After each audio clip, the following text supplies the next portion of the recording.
आठे सर्जरी और 16 फ्रैक्चर तथापि मानि नथिले हार। बस्ती रहुथिले, ट्यूशन पढ़ाई पाठ पढ़ुथिले, यूपीएससी रे पाइले सफलता। कुहंती लक्ष्य पक्का थिले सबु संभव, जेते बाधा और जेमिति भी परिस्थिति आसुना काहेकि ये भी सेमिति जणे झियर कहानी जहाकू आपण करिवे सलाम। हाड़ दुर्बल थिला, सेथिपई सर्जरी करिबाकू पड़िथिला। जीवन में 16 फ्रैक्चर एवं 8टी अस्त्रोपचार करथिले, किंतु एसबु सत्वे आशा हराई नथिले।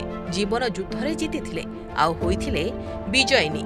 राजस्थान उमुल खेर को एही सफलतार कहानी आपनकू साहस देबा सह भावविह्वल कराई देब निश्चय।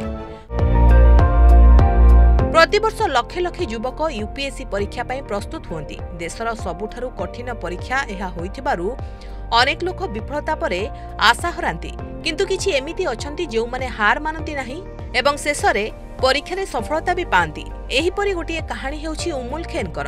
राजस्थान रु आसीथिबा उमुल दिल्लीर त्रिलोकपुरी बस्ती रहुथिले। तांको बापा पोशाक बिक्री करुथिले।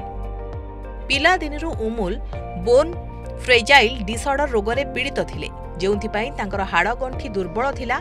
एही रोग हेतु उमुल 8टी अस्त्रोपचार भी करिथिले आउ 16 फ्रैक्चर भी सामना करिथिले से। एमितिरे पुणी घरर आर्थिक परिस्थिति भल नथिला, किंतु तांकर किछि करिवार आग्रह तांको अटकाई पारि नथिला। परिवार आर्थिक स्थिति को देखि उमुल पिलांको पाठ पढ़ाइबा आरंभ करिथिले। कहिबाकू गले पाठ पढ़िबाकू से पिला दिनरु काम करिबा आरंभ करिथिले। एमिति कि से नवम श्रेणी रे पढुथुबा समय तांको मां चली गले। एमिति कि से नवम श्रेणी रे पढुथुबा समय तांको मांकर मृत्यु होइथिला। एक एनजीओ साहाय्य रे से 10म पाठपढ़ा शेष कले।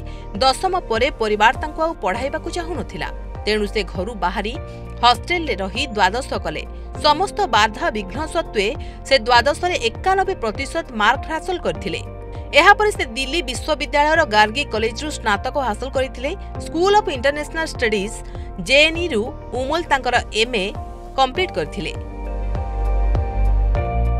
एहा पर से एमफिल पीएचडी एडमिशन नै यूपीएससी पई प्रस्तुति आरंभ कले आ 2016 रे यूपीएससी क्रैक भी कले। एहा उमुलकर प्रथम प्रयास थिला, जेउंथरे से 420 रैंक रखिथिले आ पाइथिले सफलता। उमुलक संघर्षर कहानी समस्तंक पई प्रेरणा निश्चय। ब्यूरो रिपोर्ट प्रमेय न्यूज 7 डिजिटल।